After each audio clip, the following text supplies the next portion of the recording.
నమస్తే, welcome to Telugu రాజ్యం. ఈరోజు మనతో పాటు ఉన్నారు సీనియర్ జర్నలిస్ట్ భరద్వాజ్ గారు. వారితో మాట్లాడేద్దాం. సార్ నమస్తే. నమస్తే అండి. డిఎస్సిలో అవకతవకల గురించి అసెంబ్లీ అలానే శాసన మండలిలో కూడా వాడివేడి చర్చ జరుగుతుంది. అసెంబ్లీలో అయితే ఒకే పక్షం, అధికార పక్షం నుండి ప్రతిపక్షం మీద మాటలు దాడి చేస్తుంది. దమ్ముంటే జగన్ కూడా అసెంబ్లీకి రావాలి, వచ్చి నిరూపించాలి డిఎస్సిలో అవకతవకలు జరిగాయని అంటూ వాళ్ళు మాట్లాడుకుంటూ వచ్చారు. చంద్రబాబు నాయుడు, లోకేష్ కూడా.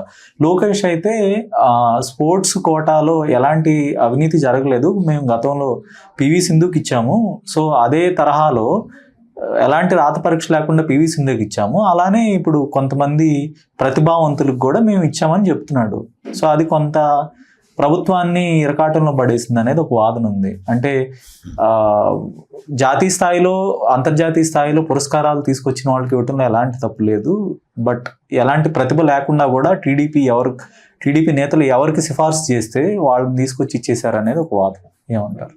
అంటే అవకతవకలు అంటే కేవలం స్పోర్ట్స్ కోటాలో ఎవరినో నింపారు ఇలాంటివి కాదండి. యాక్చువల్గా అక్కడ అవినీతి జరిగిన మాట నిజం. అవినీతి జరగటము అంటే ఇన్ ది సెన్స్ జాబ్స్ అమ్ముకున్నారు అనేది నిజం. స్పోర్ట్స్ కోటా వరకు పరిమితం చేస్తున్నారు, అది కాదు. మొత్తం విస్తృతంగా ఒక పరిశోధన జరగాలి అన్న టోన్లో వెళ్తే ఇంకొంచెం బెటర్గా ఉంటుంది. రెండోది, రిక్రూట్మెంట్స్ ఇంకా అవకాశం ఉన్నప్పటికీ ఎందుకు హోల్డ్ చేశారు అనే దాని మీద ప్రభుత్వం నుంచి ఒక సమాధానం రాబట్టడం లేదు ప్రతిపక్షం. ఇది నిజానికి వాళ్ళు అన్నట్టుగా అసెంబ్లీలో కూడా వీళ్ళ ప్రజెన్స్ ఉండి గొడవ చేస్తే బాగానే ఉంటుంది. కానీ ఏం జరుగుతుంది, ఏం చెప్తారు? ఇప్పుడు వాళ్ళు కౌంటర్ ఆపరేషన్ చేస్తున్నారు. ఆ కౌంటర్ ఆపరేషన్లో భాగంగా కొంతమంది సెలెక్టెడ్ టీచర్స్ని కూడా తీసుకొచ్చారు. ఉపాధ్యాయులు ర్యాలీ జరిగింది కదా ఈ 2-3 డేస్లోనే. ఏది వైఎస్ఆర్సీపీ మా జీవితాలని నాశనం చేయడానికి ప్రయత్నం చేస్తోంది అని వీళ్ళు టోటల్గా. అంటే దానిలో 2 అంశాలు ఉన్నాయి, 2 యాంగిల్స్ ఉన్నాయి.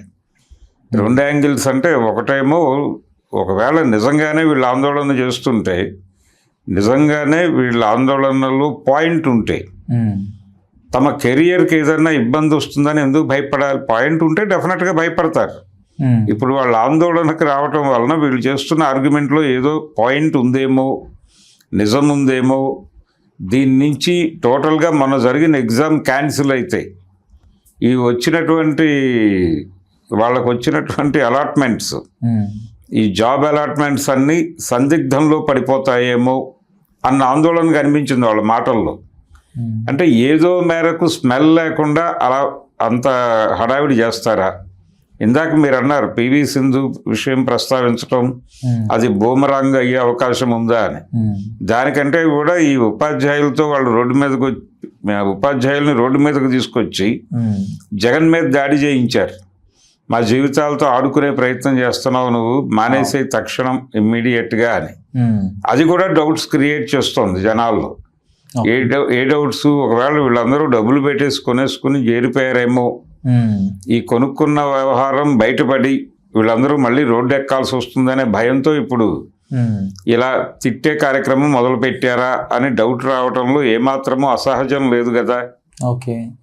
కాబట్టి ఇలా తెలుగుదేశం పార్టీ వీళ్ళ విమర్శలను ఎదుర్కోవటానికి చేస్తున్న ప్రతి ప్రయత్నము బూమరాంగ్గానే మారుతోంది.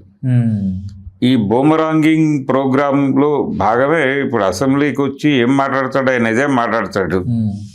ఇక్కడ జరుగుతున్న వ్యవహారంలో బయట నుంచి వాళ్ళు విమర్శలు చేసేసారు. కేవలం జగన్ మాత్రమే కాదు, ఇంకా అనేక వైపుల నుంచి విమర్శలు ఉన్నాయి డిఎస్సికి సంబంధించి. వాటి మీద మీరు ఒక సమగ్రమైనటువంటి ఒక శ్వేతపత్రం రిలీజ్ చేయండి. ఎవరొద్దన్నారు? ఇన్ని పోస్టులు ఉన్నాయి, ఇన్ని పోస్టులకు గాను మేము ఇన్నే ఇవ్వదలుచుకున్నాం, ఇన్నిటికి సంబంధించి మేము టెస్ట్ పెట్టాం, దానిలో ఎలిజిబుల్ క్యాండిడేట్స్ని తీసుకున్నాం, అంతా పారదర్శకంగానే జరిగింది, దీనిలో ఎక్కడ ఏది ప్రూవ్ చేసినా మేము రిజైన్ చేయడానికి సిద్ధంగా ఉన్నాం అని ఛాలెంజ్ చేసేసి, దీని మీద ఇక ప్రభుత్వం వైపు నుంచి డైలాగ్ ఉండదు. ప్రూవ్ చేయాల్సిన బాధ్యత అవతల వాళ్ళదే. మేము దీని గురించి మాట్లాడాం. ఏది అంటూ దెన్ ఎప్పటి వరకు మాట్లాడడం? మీరు ప్రాపర్ విట్నెసెస్తో రోడ్డు మీదకి వచ్చినప్పుడు మాట్లాడతాం. అప్పటి వరకు మీరు ఏవైనా అరుచుకోండి, మాకు సంబంధం లేదు అని వెళ్ళొచ్చు కదా. నువ్వు నిజాయితీగా చేసుంటే కార్యక్రమం అది జరగలేదు కాబట్టి ఈ డ్రామాలన్నీ నడుపుతున్నావు. నువ్వు కౌంటర్ డ్రామా అనే నెరేటివ్లోకి వెళ్ళేవంటేనే నువ్వు ఏదో చేసినట్టుగా మేము అనుకోవాల్సి వస్తుంది. అందుకని ప్రభుత్వం చేస్తున్నటువంటి ఈ డిఎస్సి చుట్టూ ఆడుతున్నటువంటి గేమ్స్ అన్నీ ఏదో జరిగింది అనే అనుమానం అయితే క్రియేట్ చేస్తున్నాయి. వీళ్ళు ఇంకా కోర్లోకి వెళ్ళట్లా.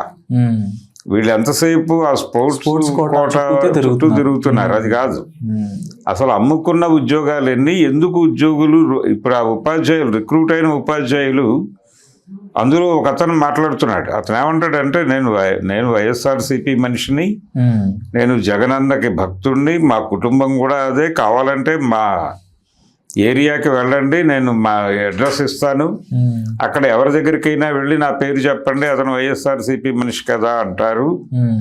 కనుక అలాంటి వాడిని నేను ఇప్పుడు జగన్మోహన్ రెడ్డి గారిని ఆయన ఎందుకు వచ్చాడు రాజకీయాల్లోకి అని తిట్టాల్సి వస్తుంది. ఎందుకు తిట్టుతున్నానో అర్థం చేసుకోవాలి. ఆయన ఎందుకు అర్థం చేసుకోవాలి అంటే మా ఉద్యోగాలన్నీ ఇప్పుడు ఊరుతాయి ఈయన గొడవ వలన. ఎందుకు మా జీవితాలతో చెలగాటాలు ఆడుతున్నాడు జగన్, ఆపాలి కదా అని మాట్లాడాడు ఆయన. అంటే అంత ఆందోళన ఎందుకు పడాలి అక్కడ విషయం లేకపోతే? అంటే తీగలాగుతున్నారు, ఎక్కడో డొంక కదులుతుందేమో అని భయమే కదా అది.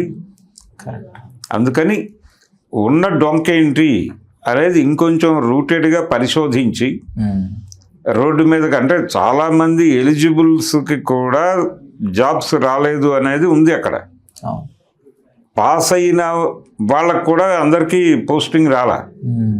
సార్ సహజంగా ఇలాంటి ఆరోపణలు ఏదైనా చేసినప్పుడు కొంత ప్రభుత్వం ఆరోపణలు చేసిన వాళ్ళని భయపెట్టే విధంగా వాళ్ళ మీద కేసులు పెట్టడం, లేదంటే వాళ్ళ మీద చట్టపరమైన చర్యలు తీసుకుంటా ఉంటే ఇలాంటి బెదిరింపులు అయితే చేసేది. బట్ ఈ డిఎస్సి వివాదం ప్రారంభమైన తర్వాత ఎలాంటి కేసులు కానీ మీరు తప్పుడు ఆరోపణలు చేయడానికి లేదు అనే ఒక వాయిస్ అయితే వీళ్ళ నుంచి రావట్లేదు. అంటే ఎక్కడో మనం తప్పు చేసామనే భావన ఉన్నారా కూటమి? అది కాదు అసలు విషయం. వాళ్ళు ఉన్న విషయం చెప్పకుండా ఈ డ్రామాలు ఆడటం. ఎప్పుడైతే మీరు డొంకదారుల్లో తిరుగుతున్నారు అనేది అర్థమవుతుందో ప్రపంచానికి, సంథింగ్ ఏదో జరిగింది, భయపడుతున్నారు అనే సెన్సే. భయపడుతున్నాం అనే విషయం వాళ్ళే చెప్పుకుంటున్నారు ఈ పిచ్చి వేషాలన్నిటి ద్వారా. కనుక ఇప్పటికైనా వాళ్ళు ధైర్యం ఉంటే, అంటే జగన్మోహన్ రెడ్డి అడగటం లేదు కాబట్టి మొహమాట పడుతున్నారేమో కానీ నిజానికి ఒక డిమాండ్ బయట నుంచి రావాలి. ఇప్పుడు లెఫ్ట్ పార్టీలు కూడా ఇన్వాల్వ్ అవ్వాలి ఈ విషయంలో. జగన్ కలిసి రాలేదు. విద్యార్థి సంఘాలు కూడా వామపక్ష విద్యార్థి సంఘాలు కూడా పట్టించుకుని నిజంగా అక్రమం జరిగిందా లేదా అనేది ఒక థర్డ్ పార్టీ ఎంక్వైరీ జరిపి దాని మీద ఒక డిబేట్ పెట్టి, ప్రభుత్వం తప్పు చేస్తే ప్రభుత్వాన్ని, ప్రతిపక్షం తప్పు చేస్తుంటే ప్రతిపక్షాన్ని, వీళ్ళని రోడ్డు మీద పెట్టే ప్రయత్నం ఎందుకు జరగటం లేదు ఏపీలో అంటే డౌట్స్ ఉన్నాయా? ఆల్రెడీ ఎక్కడైనా ఏదైనా రాజీలకి ప్రతిపాదనలు వచ్చాయా ప్రభుత్వం వైపు నుంచి?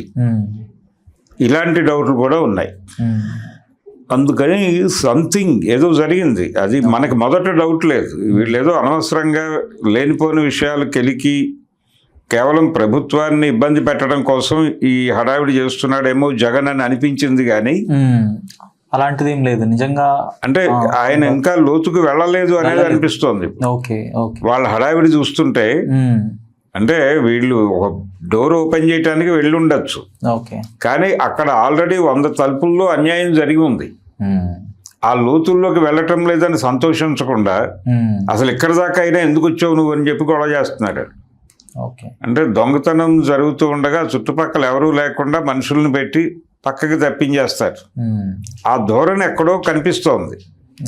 అందుకని ప్రభుత్వాన్ని క్వశ్చన్ చేయాల్సిన బాధ్యత ఇప్పుడు వైఎస్ఆర్సీపీదో జగన్దో కాదు,